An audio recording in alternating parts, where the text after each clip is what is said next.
In this video, I'm going to finish this sentence, but before I do, let me tell you a little bit of a story. There was this time a few years ago when I was living on the Gold Coast where I am right now, but I decided that I wanted to start living in different cities around Australia. So because I had a really good friend that I grew up with over in Perth, which is the opposite side of the country, I decided, okay, I'm going to go. I was starting to think about, okay, I might go to Perth. And then all of a sudden, the strangest things started happening.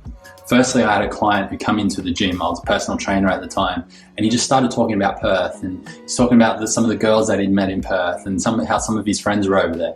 Then on my way home from the gym, I got a call from my mate who lived in Perth, and I thought that was interesting. I've never heard anyone talk about Perth, first of all. And then secondly, my mate calls me from over there.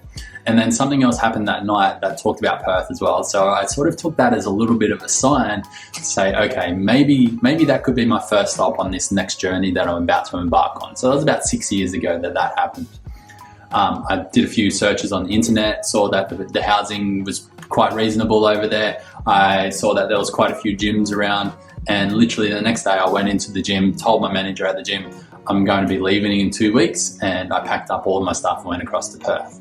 So I made that decision because it felt really good, and I didn't really think about anything else. However, what happens when most people make decisions is they make it from their head. Your head is very logical a lot of the time, or at least one part of the brain that actually makes a lot of our decisions. It's very logical. It thinks about all of the different scenarios, all the things that could go wrong, all of the trouble in your way, all of the potential troubles in your way. So thinking about things like, I don't have enough money to do it. I don't think I could do it because I don't have enough money. Or I don't think I do it because I don't have enough time to pack up my stuff and do all of those things. Or I just don't know how to do it. How am I going to ship all my stuff across to Perth and across to the other side of the country?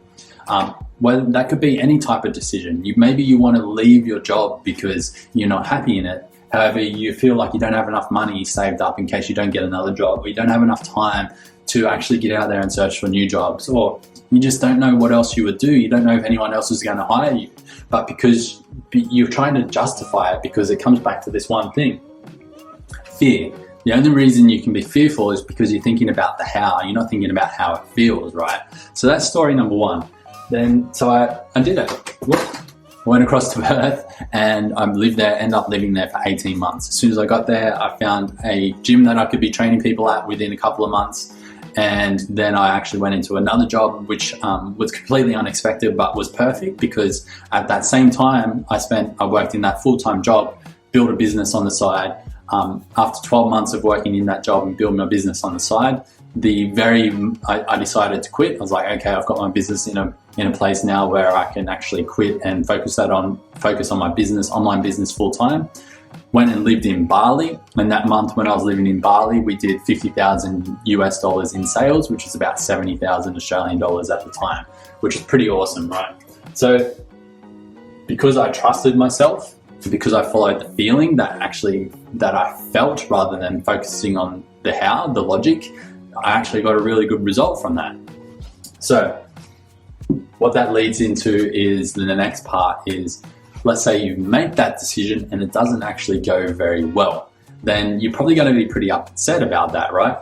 However, what those upset feelings lead you to can be things like anger, rage, like really strong fear, right? So if I think about all of the bad events in my life where I've actually made the perceived wrong decision, the first breakup. So that was pretty hard, right? There was some things that happened during that period that was probably the wrong decision, but it led me into a lot of anger and a lot of rage and a lot of upset, which drove me into becoming a better person. The time that I went from $70,000 in the bank to $20 in the bank within 6 months, and I felt like I was basically homeless, right? My sister had to take me in so that I could actually continue living, and I was living week by week on less than $100 a week for so long, and that was really tough. But that led me into a really strong drive to actually want to achieve something and never put myself into that position again. So even though I made the perceived wrong decision, it actually fueled something inside me to actually want to become better. So even if you do make these perceived wrong decisions, I'm going to get back to this in just a second, can actually be a really good sign that you're on the right track, because it's helping you clarify exactly what you want. And that leads me into this section, which is when you make a decision, you won't always get the outcome you expect. So the decision is just a decision, right? And there's a good time to come back to the top of what we're trying to achieve here in this video. And maybe you can figure out this word right now. If you can't, this is what it is.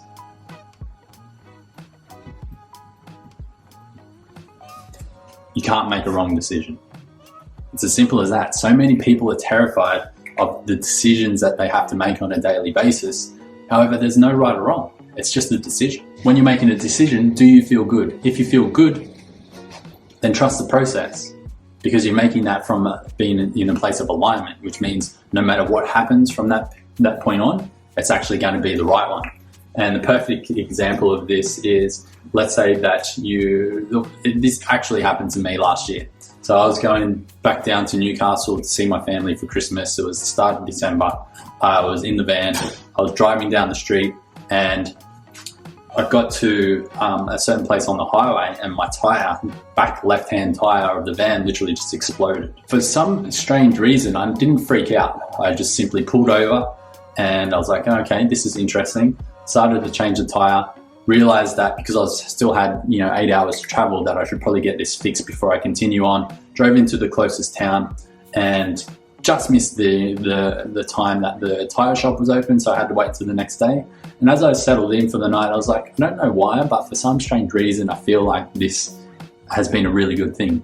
And what ended up happening was I was on Instagram that night, started chatting to this girl who I'd been on Instagram, chatting with for a little while.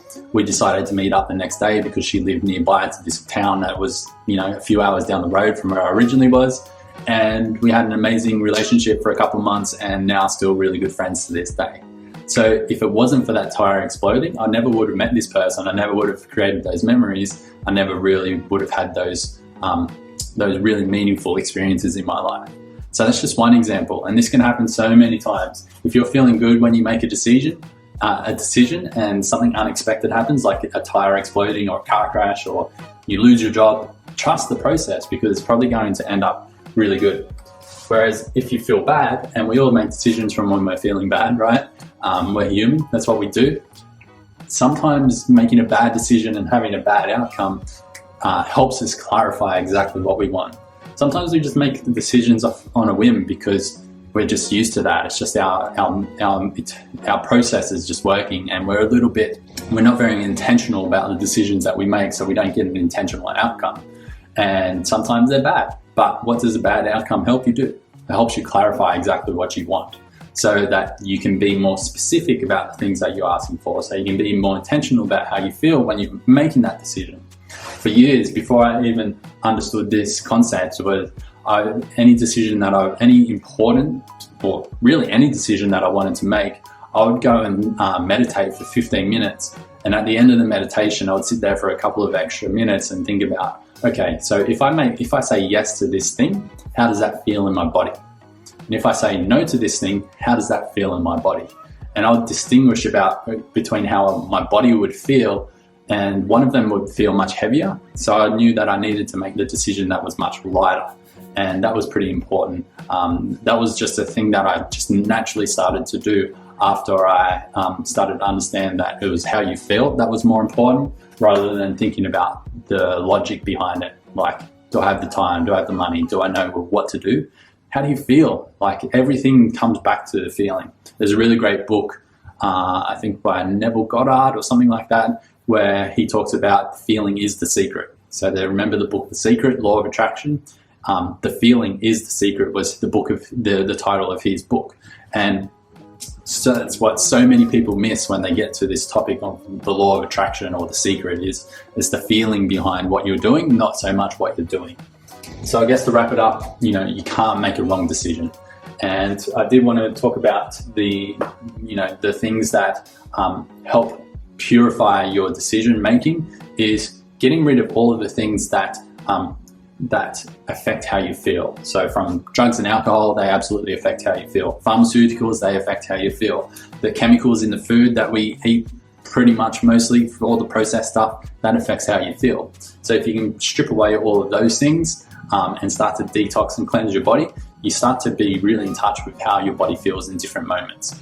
Then also things like meditation, ayahuasca, mushrooms, different natural psychedelics, sound healings, energy healings, all of those types of things help create that energy in the body so you can become more intuitive and more understand who you are, understand how your body feels in different moments, and then you can start to trust yourself more. So I'd encourage you to feel into this video. Is any of this making sense? Do you want to take this further in some way, shape or form, and actually go ahead and do that? So that's today's video. I've been asking myself over the last few weeks, like, Mitch, if there was one topic, one niche that you had to niche down into and talk about for the rest of your life, what would that be? And that would be things like this: the law of attraction. How do you feel when making a decision?